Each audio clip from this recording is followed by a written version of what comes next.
Hello, I'm Donna Dion, and I'm a Democrat and running to be your next governor. I was born and raised in Biddeford in a Franco-American household where we spoke both French and English. For 40 years, I've been married to Michael Dion, self-employed home inspector. Our family is made up of one son, Gary, his wife, Michelle, two granddaughters, Michaela and Katana, both in college. I received my Bachelor of Science degree from the University of Maine in Machias. In my 45 years of diverse professional and financial experiences, I did more than just talk the talk. Actually, I walked the walk. How did I get here? And how did my past prepare me to be the most well-rounded candidate to be your next governor? At the age of 23, I started working at Time Warner. In those 12 years, I held many positions: business and HR manager, new business developer, and a troubleshooter. I worked with strangers throughout the United States, helping them develop plans to correct their operational problems.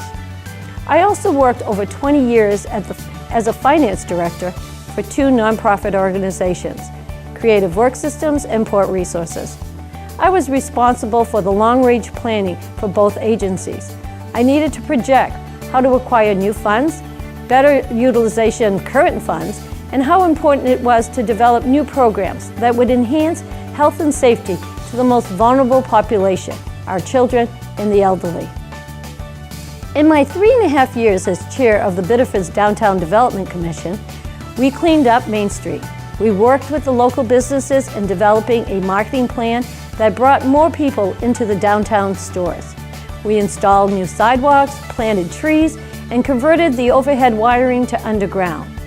Through a citizen competition, the logo Biddeford, a city rising where the water falls, was created. For 6 years, I was mayor and simultaneously chair of the school committee. During that time, I worked with staff to establish capital projects that would address many infrastructure upgrades: road paving, water and sewer separation projects, new vehicles, and maintenance of all municipal and school properties. The types of issues I addressed: air toxic ordinance, worked with 21 businesses and their attorneys in developing at that time, the toughest air toxic ordinance in Maine. Economic development, was able to get funding to get water and sewer across the Maine Turnpike and create what is known today as Biddeford Crossing, which contains over 20 commercial retail operations. Construction of a new middle school, eliminated 28 outside modular classrooms. A succession plan by a part of our community. As a citizen, I created and submitted a draft ordinance to the state committee residing over the succession. Within 7 months of being mayor, the ordinance was fine-tuned, the coastal committee ordinance was approved, and the citizens had a voice to changes in their community. Created a recreational park at the entranceway of Biddeford. Mechanic Park and its gazebo covered a massive wastewater storage tank along the side of the Saco River. We also established a canopy project in the planting of trees throughout Biddeford. We had a referendum for resort casinos in 1999 and 2000.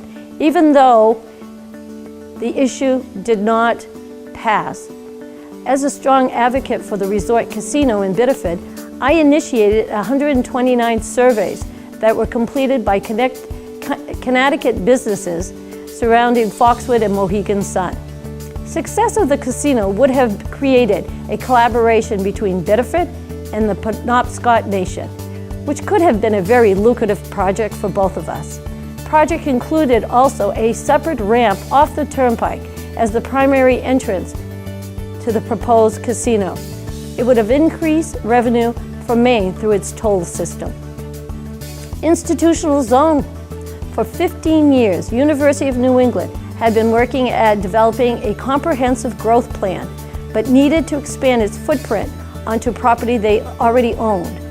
In less than 6 months, we worked with UNE and surrounding citizens, and an institutional zone ordinance was approved that allowed UNE to grow and increase the number of students, increase the number of jobs on campus, and increase revenue for Biddeford. We needed a new bond rating and I traveled to New York City, and through a picture presentation, we were able to demonstrate that Biddeford was financially stable and had in the past 4 years upgraded many infrastructure systems. Biddeford was successful in receiving an A rating. Other key events during my administration: I was trained under FEMA for 2 weeks, and after the training, Biddeford established a crisis response plan. 9/11 event took place, and Biddeford was on alert, acknowledging that President Bush was just 6 miles away from us. Nuclear subs in Kittery was 45 miles away, and Calais is the most eastern point in the United States. We wanted to be ready to support our community. The ice storm of 1998 extended our services beyond our boundaries to neighboring communities. We launched the first State of the City presentation, providing financial transparency, established the beginning of tri-community collaboration, where Public Works from Biddeford, Saucon, and Orchard joined together in $100,000 funding for a sewer camera and a mobile vehicle to view and upgrade Biddeford, Saucon, and Orchard Beach infrastructure. Police Department combined the 9/11 support forces. We did bulk purchasing of heating oil, bulk contracts for electricity delivery services, bulk contracts for paper supplies, enhanced fire vehicles to complement each community. Issues to be addressed as governor: equality for all citizens, putting out the welcome mat, one Maine, not 2 districts, comprehensive economic enhancement plans throughout the state, marketing each area's resources, established a 4-year transitional schedule to increase minimum wages to $15, increase educational funding to the average of 55%, affordable health care plan, building to a single-payer system, develop a plan to address support to local farmers and how to end food insecurity, collaboration between businesses and educational facilities to establish trained staff, specialty training, such as electrical, plumbing, and carpentry, paid internships, on-the-job training, establish additional funding sources for the upgrade of Maine's infrastructure, roads, bridges, and broadband, developing a comprehensive plan toward the increased utilization of renewable energy to slowly minimize our fossil footprint, lower electrical costs, research all resources, inclusive of Canada's electrical grid, to lower cost to Mainers as we invest in extensive research and development of renewable energy. A comprehensive plan to address the opioid addiction, the process of rehabilitation and not incarceration, implementation of early addiction education, rehabilitation facilities. How do we transition individuals into the community? How do we plan on paying for all of these issues? As your next governor, I believe Maine needs to prioritize the list of needs, audit the current use of revenues, audit the existing Medicaid fund, audit and review why businesses are receiving tax exemptions. Do we want to change the educational allocation formula? Can we find a more effective way to allocate our revenues? Reinstate revenue sharing. How do we increase revenue?